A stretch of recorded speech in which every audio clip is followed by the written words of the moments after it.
Good morning my dear friends. आज की इस वीडियो में हम डिस्कस करने वाले हैं कुछ मल्टीपल चॉइस क्वेश्चन जो कि एक्शन रिसर्च पर आधारित होंगे। और लास्ट वीडियो हमने जो बनाई थी वो एक्शन रिसर्च पे बनाई हुई थी, तो आप उसको भी वॉच कर सकते हैं। तो पहले नंबर का जो क्वेश्चन है, अगर बात करें उत्तराखंड एलटी पार्ट 1 को हम कवर करने की कोशिश कर रहे हैं यहाँ पे, और पार्ट 2 में इंग्लिश लिटरेचर और ग्रामर से रिलेटेड वीडियोज अपलोड करते हैं, तो उनको भी आप वॉच कर सकते हैं। अनुसंधान का कार्य है, अनुसंधान अगर रिसर्च इंग्लिश में बोला जाता है रिसर्च, तो रिसर्च का कार्य क्या होता है? सर्च का मतलब होता है ढूंढना, और रिसर्च का मतलब होता है किसी चीज़ को, री का मतलब है पुनः, यानी कि एक अगेन। तो किसी चीज़ को दोबारा, यानी कि उसके बारे में कारणों को जानना, समस्याओं से संबंधित जो है हल खोजना। तो अगर बात करें अनुसंधान का कार्य क्या है, ये पूछा जा रहा है इसमें। समस्या का समाधान करना, मौखिक प्रश्नों का उत्तर देना, उपरोक्त दोनों या इनमें से कोई नहीं करके हमारे पास चार ऑप्शन है, और हमें बताना है इस क्वेश्चन का करेक्ट आंसर। तो इसका करेक्ट आंसर क्या हो जाएगा? उपरोक्त दोनों ही जो है ये अनुसंधान के कार्य होते हैं। नेक्स्ट क्वेश्चन की ओर बढ़ेंगे। अगला क्वेश्चन हमारे पास है, आप देख सकते हैं। अनुसंधान में चिंतन प्रक्रिया होती है। अनुसंधान में जो चिंतन प्रक्रिया है वो किस टाइप की होती है? वैज्ञानिक होती है, विकेंद्रीय होती है, या प्रावर्तित होती है, या ये सभी? अगर बात की जाए इस क्वेश्चन की, तो इसमें जो हमें हमें जो है करेक्ट आंसर बताना है कि कौन सा जो है अनुसंधान की चिंतन प्रक्रिया में जो है शामिल होता है। तो क्या इसका करेक्ट आंसर हो जाएगा? तो इसका भी करेक्ट आंसर क्या हो जाएगा? ये सभी करके इसका करेक्ट आंसर हो जाएगा। नेक्स्ट क्वेश्चन की ओर बढ़ेंगे। शिक्षा अनुसंधान का उद्देश्य क्या है? जो अगर शिक्षा अनुसंधान की बात की जाए, एजुकेशनल रिसर्च की बात की जाए, तो उसका उद्देश्य क्या होता है? नए तथ्यों की खोज करना, शक्तियों का प्रतिपादन करना। सत्यों का नहीं, सत्यों का होगा यहाँ पे, इस चीज़ को आप करेक्ट कर लीजिएगा। सत्यों होगा यहाँ पे, शक्तियों नहीं, सत्यों, यानी कि जो सत्य है उनका प्रतिपादन करना, और सिद्धांतों का प्रतिपादन करना, और ये सभी करके हमारे पास चार ऑप्शन है। इस क्वेश्चन का करेक्ट आंसर क्या हो जाएगा? तो तथ्यों की खोज करना भी होता है, और जो सत्य है उनका प्रतिपादन करना भी होता है, और सिद्धांतों का प्रतिपादन करना भी होता है शिक्षा अनुसंधान का उद्देश्य। तो ये सभी करके करेक्ट हो जाएगा। नेक्स्ट क्वेश्चन है, शिक्षा अनुसंधान के आयाम होते हैं। तो शिक्षा अनुसंधान के आयाम क्या क्या होते हैं? अनुदैर्ध्य, अनुप्रस्थ आयाम, उपरोक्त दोनों या इनमें से कोई नहीं। अगर बात की जाए इसके करेक्ट आंसर की, तो इसमें अनुदैर्ध्य और अनुप्रस्थ दोनों ही इसके आयाम होते हैं। नेक्स्ट क्वेश्चन है, क्रियात्मक अनुसंधान कर्ता के लिए आवश्यक होता है। तो जो क्रियात्मक अनुसंधान है वो कर्ता, यानी कि ये वाला कर्ता नहीं है, ये ध्यान दीजिएगा, ये कर्ता है, यानी कि करने वाला कर्ता। शिक्षा अनुसंधान जो है कर्ता के लिए आवश्यक होता है। विषय पर स्वामित्व होना, समस्या से संबंधित होना, समस्या का बोध होना, या अपेक्षित जो है उसका अपेक्षित शैक्षिक योग्यता होना।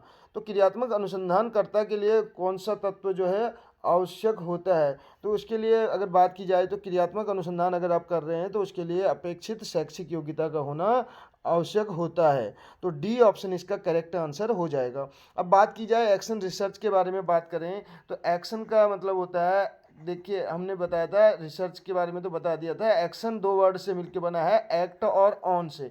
एक्ट और ऑन से इसका मतलब होता है, एक्शन रिसर्च का मतलब होता है एक्ट ऑन, यानी कि इमीडिएट कोई चीज़ क्या करना, किसी सॉल्यूशन पे पहुंचना, किसी इमीडिएट प्रॉब्लम का सॉल्यूशन खोजना।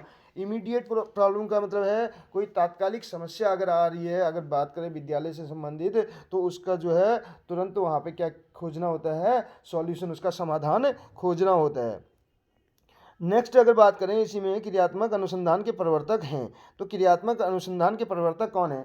ध्यान दीजिएगा इस क्वेश्चन को, ये हमने कल भी डिस्कस किया था। इसमें अगर बात की जाए क्रियात्मक अनुसंधान को जो है शुरू में इसके अगर इसका जनक जो हमने बताया था कर्ट लेविन, जो कि एमआईटी में उस समय क्या थे, प्रोफेसर थे, और उन्होंने पहली बार जो है 1944 में, कब किया था? 1944 में, 1944 में जो है अपनी एक बुक थी उनकी एक्शन रिसर्च, उन्होंने 1944 में, सॉरी, एक्शन रिसर्च शब्द को गढ़ा था ने अपने 1946 के पेपर में, यानी कि पेपर क्या था? Action research and minority problems में उन्होंने एक्शन रिसर्च को समाज के विभिन्न जो, अगर बात की जाए तो विभिन्न रूपों और स्थितियों और प्रभावों का एक तुलनात्मक शोध के रूप में उन्होंने इसका वर्णन किया था, उसमें वर्णित किया था। लेकिन क्रियात्मक अनुसंधान की अगर बात की जाए, क्रियात्मक अनुसंधान के प्रवर्तक और तो एजुकेशन के फील्ड में अगर हम बात करें तो कौन है?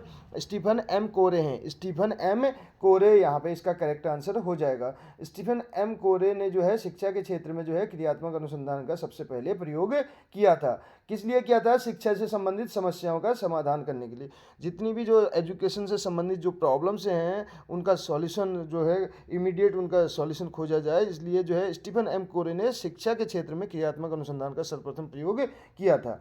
अगर इससे इसी से रिलेटेड एक और पॉइंट है जिसको हम यहाँ पे डिस्कस करना चाहेंगे कि जो क्रियात्मक अनुसंधान की अगर बात की जाए तो सबसे पहले बकिंघम ने अपनी पुस्तक जो है रिसर्च फॉर टीचर्स, इस चीज़ को ध्यान दीजिएगा, research for teachers, research for teachers करके इनकी अपनी एक पुस्तक थी बकिंघम, किसकी? बकिंघम, बकिंघम, स्पेलिंग देख लीजिएगा इसकी, बकिंघम, ठीक है, बकिंघम करके इसी है, बकिंघम करके हैं, इन्होंने अपनी जो है पुस्तक रिसर्च फॉर टीचर्स में क्रियात्मक अनुसंधान शब्द का उल्लेख किया है। ठीक, तो सर्वप्रथम जो है क्रियात्मक अनुसंधान शब्द का उल्लेख किसने किया है? बकिंघम ने किया है अपनी पुस्तक में। ये पॉइंट भी आप नोट डाउन कर सकते हैं। और अगर बात करें क्रियात्मक अनुसंधान का जो है शिक्षा के क्षेत्र में विकास कब हुआ, शिक्षा के क्षेत्र में इसका डेवलपमेंट अगर बात करें किसके? क्रियात्मक अनुसंधान की, एक्शन रिसर्च की, तो ये कब से माना जाता है? 1926 से माना जाता है। शिक्षा के क्षेत्र में अगर बात की जाए क्रियात्मक जो है अनुसंधान यानी कि शिक्षा के क्षेत्र में एक्शन रिसर्च का जो है डेवलपमेंट कब से माना जाता है? 1926 से माना जाता है। और सबसे पहले क्रियात्मक अनुसंधान शब्द का प्रयोग किसने किया था?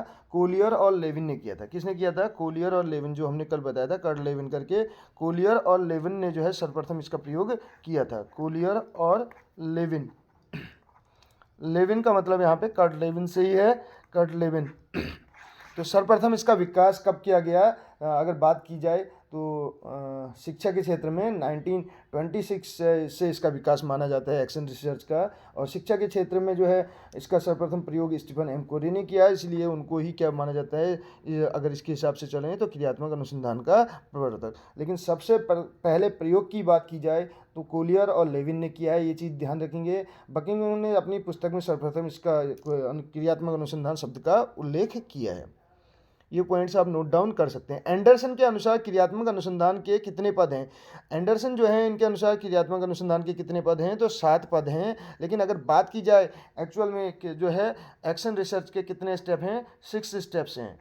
अगर एंडरसन ना आके वहाँ पे खाली सिंपली आपसे पूछा जाए क्रियात्मक अनुसंधान के कितने पद हैं, तो 6 स्टेप्स हैं, इसके 6 चरण हैं। जिसमें पहला स्टेप जो आता है आइडेंटिफिकेशन ऑफ अ प्रॉब्लम, यानी कि समस्या का क्या करना, समस्या को पहचानना। दूसरा जो आता है हमारे पास collection and organisation of data, जो कलेक्शन है यानी कि जो डाटा है, जो आंकड़ों का जो है संग्रह और उनको क्या करना, ऑर्गेनाइज करना, संगठित करना।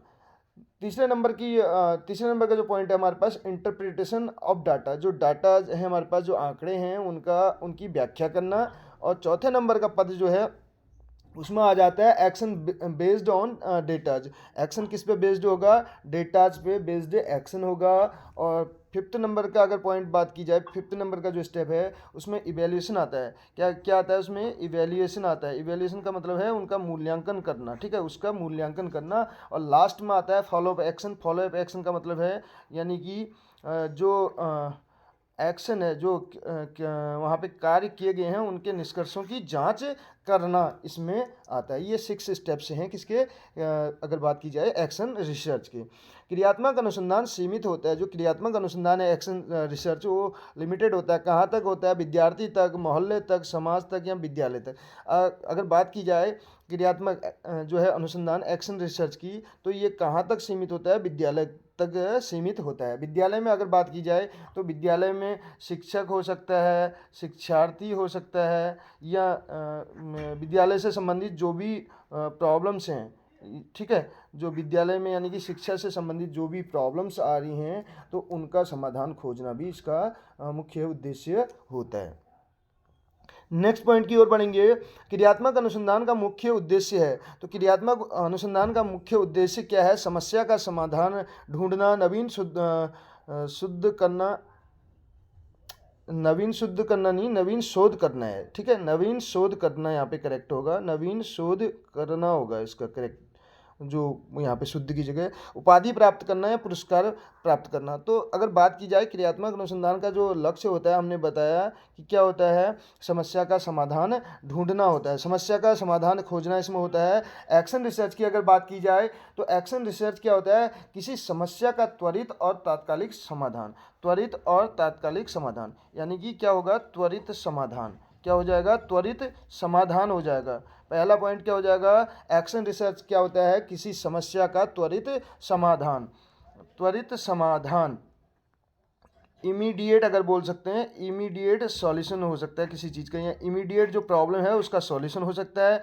दूसरा अगर बात की जाए तो क्रियात्मक अनुसंधान में हमने पॉइंट डिस्कस किए थे। दूसरा जो है इसका मेन पॉइंट, ये वही व्यक्ति कर सकता है जो उस समस्या से प्रत्यक्ष रूप से जुड़ा हुआ हो, यानी कि प्रत्यक्ष रूप से जुड़ा होना जरूरी है। प्रत्यक्ष रूप से क्या होना है, जुड़ा हुआ, प्रत्यक्ष रूप से जुड़ा होना। इसके लिए जरूरी क्या है, प्रत्यक्ष रूप से उस समस्या से जुड़ा होना, ठीक है, उस संस्था से बोल सकते हैं, या उस समस्या के बारे में उसको जानकारी होना। जब समस्या के बारे में जानकारी कब होगी, जब उस संस्था से यानी कि विद्यालय से वो जुड़ा होगा। तीसरा पॉइंट इसमें हमने बताया था, दैनिक और व्यावहारिक हो सकता है। इसका जो अगर बात करें तो ये जो विषय वस्तु होती है, इसका जो कंटेंट होता है वो क्या होगा, दैनिक हो सकता है या व्यावहारिक हो सकता है, दैनिक या व्यावहारिक, इसका अगर बात करें विषय वस्तु हो सकती है। और चौथा, अगर चौथे पॉइंट की बात की जाए तो चौथा पॉइंट क्या होगा, जो विद्यालय जीवन की जो दैनिक या वास्तविक जो रियल जो प्रॉब्लम्स हैं उसका एक समाधान, यानी कि जो रियल प्रॉब्लम है किसकी, डे टू डे लाइफ की, दैनिक की या डेली की बोल सकते हैं, डे से रिलेटेड हो गया। दूसरा यहाँ पे क्या हो सकता है, जो रियल जो प्रॉब्लम्स हैं, वास्तविक जो समस्याएं हैं उनका समाधान खोजना इसका मुख्य उद्देश्य होता है। नेक्स्ट पॉइंट की ओर बढ़ेंगे। लास्ट हमारा जो इसमें अगर क्वेश्चन है वो क्या है, एनसीईआरटी द्वारा भारत में क्रियात्मक अनुसंधान की प्रथम पुस्तक research in education, research in education की रचना कब की गई।